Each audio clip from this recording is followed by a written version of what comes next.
గుంటూరు జిల్లా నంబూరులోని వీవీఐటీ విశ్వవిద్యాలయంలో నవంబర్ 7, 8, 9 తేదీల్లో బాలోత్సవ్ పేరిట ప్రపంచ తెలుగు బాలల పండుగ 2025 కార్యక్రమాన్ని నిర్వహిస్తున్నామని ఛాన్సలర్ వాసిరెడ్డి విద్యాసాగర్ అన్నారు. బాలోత్సవ్ 2025 కార్యక్రమానికి సంబంధించిన పోస్టర్ను అధ్యాపక సిబ్బంది విద్యార్థులతో కలిసి ఆవిష్కరించారు. విద్యార్థులకు ఒత్తిడిని దూరం చేస్తూ వారిలోని సృజనాత్మకతను వెలికితీయటమే లక్ష్యంగా ఉత్సవాలను నిర్వహిస్తున్నామని విద్యాసాగర్ చెప్పారు.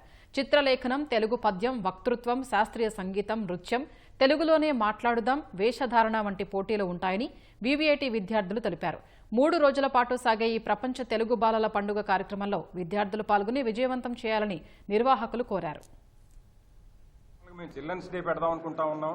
ఈసారి గవర్నమెంట్ స్కూల్ ఎగ్జామ్స్ ఆ టైమ్స్లో ఉండటం వలన కొంచెం ముందు ప్రీపోన్ చేశాము. November 7th, 8th, 9th డేట్స్లో Balotsav జరుగుతుంది. ఈసారి అంటే ప్రతి ఇయర్ వచ్చే దానికంటే ఇంకా ఎక్కువ పిల్లలు వస్తే రిసీవ్ చేసుకొని ఆదరించడానికి మా పిల్లలందరూ ఎదురు చూస్తూ ఉన్నారు. ఇది పెట్టడానికి ప్రధాన కారణం మాత్రం మా బాల్యవంతనం. పిల్లలు అంటే హాయిగా ఆనందంగా ఉండే టైం అన్నట్టు ఉండింది. ఇప్పుడేది పిల్లలకి స్ట్రెస్ అని మాట్లాడుతూ ఉన్నారు. సో వాళ్ళకి ఆట విడుపుగా ఉంటుందనేసి మొదలుపెట్టారు. పెద్దవాళ్ళు మొదలుపెట్టినప్పుడు మేము కంటిన్యూ చేస్తుంది కూడా పిల్లలకు 3 రోజులు చీకు చింత లేకుండా క్యాంపస్లో వచ్చేసి ఆనందంగా ఉంటారనేది. దాంట్లో కాంపిటీషన్లు అవన్నీ ఉంటాయి, కానీ ఉన్నా కూడా కాంపిటీషన్లు గెలవటం కాకుండా వచ్చి ఆనందంగా ఉండి మళ్ళీ వెళ్ళి బాగా చదువుకుంటారని. దీనికి రిజిస్ట్రేషన్స్ అయితే ప్రెసెంట్ ఓపెన్ అయ్యి ఉన్నాయి.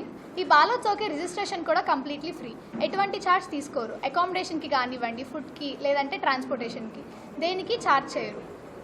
ఎవరైతే రిజిస్టర్ చేయాలి అనుకుంటున్నారో ఆ రిజిస్ట్రేషన్ లింక్తో రిజిస్టర్ అయ్యి మీ కాలేజ్ ఈమెయిల్ అడ్రస్తో అండ్ మీ కాలేజ్ ప్రిన్సిపల్స్ చేత రిజిస్టర్ చేయించాలి. రిజిస్టర్ అయిన తర్వాత ఎంతమంది స్టూడెంట్స్ ఏ ఈవెంట్స్లో పార్టిసిపేట్ చేస్తున్నారు, అకామిడేషన్ అవసరమా, ఎప్పుడు వస్తారు అనేవి డీటెయిల్స్ అయితే స్పెసిఫై చేయాలి. అండ్ మీకు కాలేజ్ సైడ్ నుంచి ఎన్ఎస్ఎస్ టీమ్, శాక్ టీమ్ ఎప్పుడు రెడీగా ఉంటాయి. They will be there to help you. On day ఈవెంట్స్కి కూడా వాలంటీర్స్ ఉంటారు. ప్రపంచ బాలల పండుగ అయిన ఈ బాలోత్సవ్ 7 సంవత్సరాలుగా జరుగుతుంది. 63 అంశాలు ఉన్నాయి. బాలోత్సవ్లో 30 వెన్యూలు ఏర్పాటు చేశాము. 3 విభాగాలుగా ఈ బాలోత్సవ్ నిర్వహిస్తున్నాము. 3 విభాగాలు ఏమిటంటే సబ్ జూనియర్స్, జూనియర్స్, సీనియర్స్. ప్రతి సంవత్సరం మాకు ఈ బాలోత్సవ్కి 10,000కి తగ్గి ఏ సంవత్సరం రాలేదు. ఈ సంవత్సరం మాది యూనివర్సిటీ అయింది కాబట్టి ఈ ఏర్పాట్లు ఇంకా బాగా చేసి ఈ సంవత్సరం ఇంకా ఎక్కువ మంది వస్తారని ఆశిస్తున్నాము.